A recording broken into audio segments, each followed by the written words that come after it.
L'algorithme MyLifeCam-APS-FX utilise un modèle mathématique de régulation du glucose pour décider de la quantité d'insuline à administrer. Ce modèle mathématique prédit les taux de glucose jusqu'à 4 heures à l'avance. La prédiction est influencée par les événements passés comme les taux de glucose antérieurs mais aussi par l'administration récente d'insuline et les repas ou collations qui ont été consommés. MyLifeCam-APS-FX est toujours conscient de ce qui suit. 1. La quantité d'insuline active. 2. Les taux de glucose. Et 3. Les derniers glucides consommés.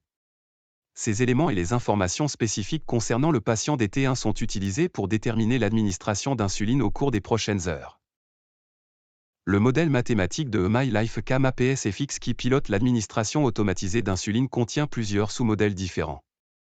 Chacun de ces sous-modèles possède des paramètres qui sont continuellement affinés en fonction de l'apprentissage de l'algorithme. Les sous-modèles sont classés en fonction de leur adéquation avec les taux de glucose observés. Chaque sous-modèle comprend un certain nombre de paramètres. Un temps d'action personnalisé de l'insuline jusqu'au pic ou un temps d'action de l'insuline. Des marqueurs de la sensibilité à l'insuline ou un facteur de correction. La quantité de glucides assimilés par l'intestin, qui permet d'estimer le besoin en insuline pour gérer les glucides consommés.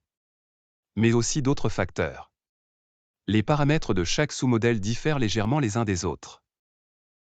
Afin de calculer la quantité d'insuline à administrer, MyLifeCam-APS-FX combine les informations passées, ce qui s'est déjà produit, avec les prédictions futures, ce qui devrait se produire, afin d'obtenir le meilleur calcul possible. L'algorithme testera différents scénarios d'administration d'insuline en combinant les prédictions des sous-modèles en fonction de leur classement, et sélectionnera le calcul le plus susceptible d'atteindre la cible personnalisée de glucose souhaitée dans les prochaines heures. L'ensemble de ce processus est répété toutes les 8 à 12 minutes en mode auto. Chaque fois, un calcul différent peut être utilisé en fonction de la prédiction précédente, des tendances du taux de glucose et de l'apprentissage de l'algorithme. Enfin, il existe un autre composant important qui a le dernier mot sur l'administration d'insuline par MyLifeCam-APS-FX, la couche de sécurité.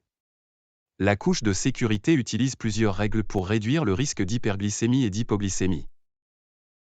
Ces règles régissent la quantité maximale d'insuline qui peut être administrée. Elles sont basées sur la dose totale quotidienne d'insuline du patient, la quantité d'insuline récemment administrée, insuline active, et le taux récent d'hypoglycémie. Afin de réduire le risque d'occlusion du dispositif de perfusion, de carence en insuline et de cétose, MyLifeCam-APS-FX est également conçu, pour des raisons de sécurité, pour délivrer une quantité minimale d'insuline sur une période donnée.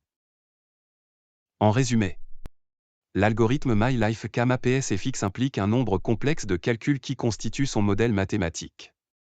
Le modèle fait une prédiction et, après l'administration de l'insuline, vérifie l'exactitude de cette prédiction. Cette adaptation est répétée toutes les 8 à 12 minutes. L'algorithme dispose également d'une couche de sécurité intégrée pour réduire le risque d'administration excessive ou insuffisante d'insuline.